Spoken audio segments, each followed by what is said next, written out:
Cuando la fresca aurora, como Júpiter en lluvia de oro, transformado en aljofar, enriquecida regazó la tierra, salió el peregrino Pánfilo de Zaragoza, y por no usadas sendas, de monte en monte, de pastor en pastor, procuraba cuanto podía desviarse del real camino, temiendo siempre que los hermanos de Godofre y Flérida con toda diligencia le buscarían.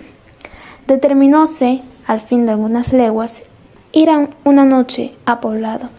Fatigado de la aspereza de los montes y la rusticidad del sustento, y entrando en una villa, terminó de los reinos, pidió posada.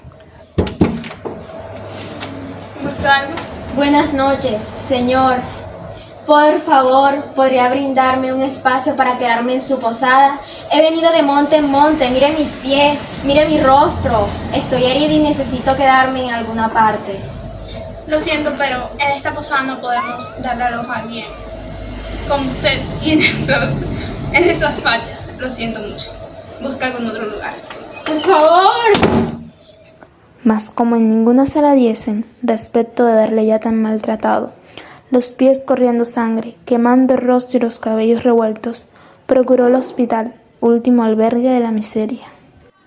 Abierto la halló Pánfilo a aquella hora, pero sin luz alguna, y preguntó entonces sobre la causa de esto. ¿Podría decirme usted, buen hombre, por qué el hospital está sin luz y deshabitado? La razón por la cual está en este estado es por el escándalo que se escucha en las noches últimamente. Además de esto, un extranjero murió en este lugar y por esta razón no se habita ni se vive en ese lugar. Sin embargo, si usted quiere puede llegar, porque dentro hay una capilla en la cual habita un buen hombre de vida santa. Él le indicará a usted un lugar en el cual pueda dormir sin peligro. Pánfilo entró dentro, tentado por el oscuro portal con un cayado que en vez de su bordón traía. Vio lejos una pequeña luz y enderezando a ella llamó a aquel hombre.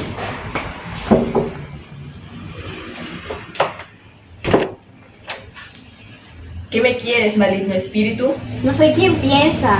Soy un peregrino que busca refugio para esta noche. Abrió la puerta entonces y vio Pánfilo a un hombre de mediana estatura y edad, los cabellos largos y la barba crecida y negra. Le cubría una ropa de sayal hasta los pies. La capilla era pequeña, el retablo devoto, y en la paena de él dormía aquel hombre. Tenía por cabecera una piedra, su báculo por compañía y una calavera por espejo, que ninguna muestra mejor los defectos de nuestra vida. ¿Cómo has osado entrar, peregrino? ¿No te han dicho ninguno el mal hospedaje de esta casa? Sí me han dicho, pero ya he pasado tanto trabajo, desdichas y malos acogimientos que ya ninguno es nuevo para mi ánimo. Encendió entonces una vela al huésped, en la lámpara que delante de la imagen ardía, y sin preguntarle quién era, le dijo: Sígueme.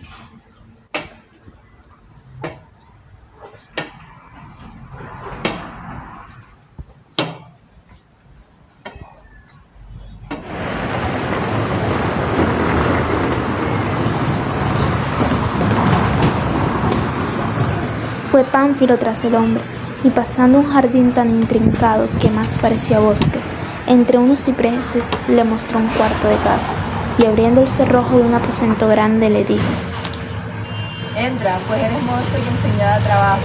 Haz la señal de la cruz y duerme sin reparar en nada.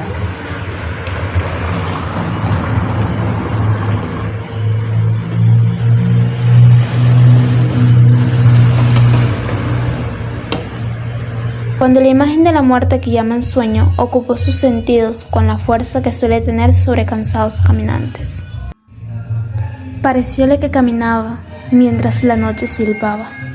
Sintió como si la cama se levantase o el andar de muchos caballos. Sin embargo, al acordarse de la habitación del hospital en el que se encontraba y que no era posible que esto ocurriese, se levantó asustado. Observó entonces cómo algunos hombres intentaban mover la cama, la movían de aquí para allá y alzaban las sábanas no dejándolo descansar, intentando así durante toda la noche y molestándolo. Al mismo tiempo observó cómo otros intentaban apagar las pequeñas luces que iluminaban la casa habitación. Así fue notable su temor, pareciéndole que ya se le atrevían a la persona, pues le quitaban la defensa, y estando a la suerte. Se le erizaron los cabellos por todo lo que ocurría. Mas decía dentro de sí, ¿quién creerá lo que digo?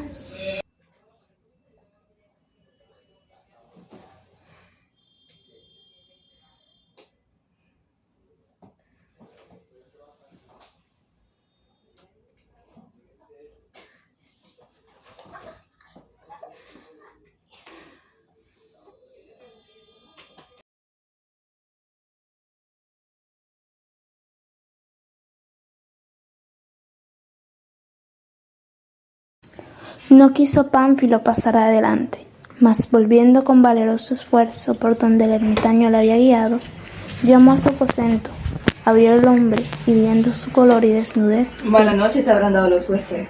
Tan mala que no he dormido. Voy a dejar mi hábito por la paga de esta posada.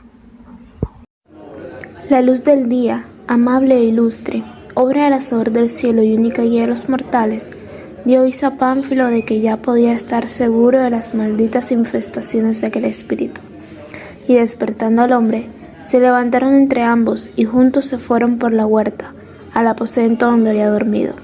Y entrando en él, al ver el estrago de la pasada noche, hallaron la cama y las demás cosas del aposento sin lesión alguna, y la ropa de Pánfilo en el mismo lugar donde la había puesto.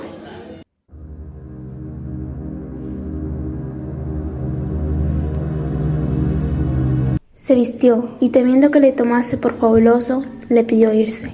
Tomó entonces el camino a Guadalupe, sin osar volver la cabeza a aquella villa, donde prometió no volver en su vida, por ningún acontecimiento fuera de estar en ella su amada Nice. Muy buenas tardes a todos. Después de observar esta obra titulada La posada del mal hospedaje, les hablaremos un poco de su autor. Su autor es Lope de Vega Carpio, quien nació el 25 de noviembre de 1562 en Madrid y murió el 27 de agosto de 1635 a la edad de 73 años. Este fue uno de los poetas y dramaturgos más importantes del siglo de oro, y además de esto, uno de los autores más prolíficos de la literatura universal. Además de escritor, era sacerdote, y uno de sus tantos apodos era el Fénix de los ingenios y el monstruo de la naturaleza.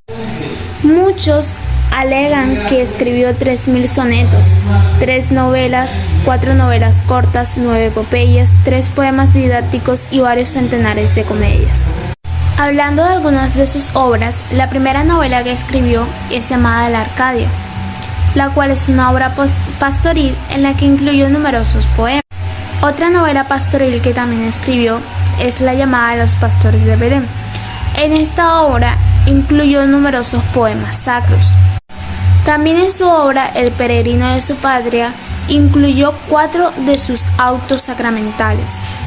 Sin embargo, en donde vemos más el destaque de Lope es en el género dramático, ya que renovó las fórmulas del teatro español, en un momento en que el teatro comenzaba a ser un fenómeno cultural de masas, es decir, que el teatro era visto simplemente como algo popular. Esto lo logró mediante una novedosa fórmula dramática, la cual consistía en mezclar lo trágico y lo cómico. De esta forma también rompía las 3 unidades que propugnaba la escuela de poética italiana, fundada en la poética y la retórica de Aristóteles. ¿Qué decían estas 3 unidades?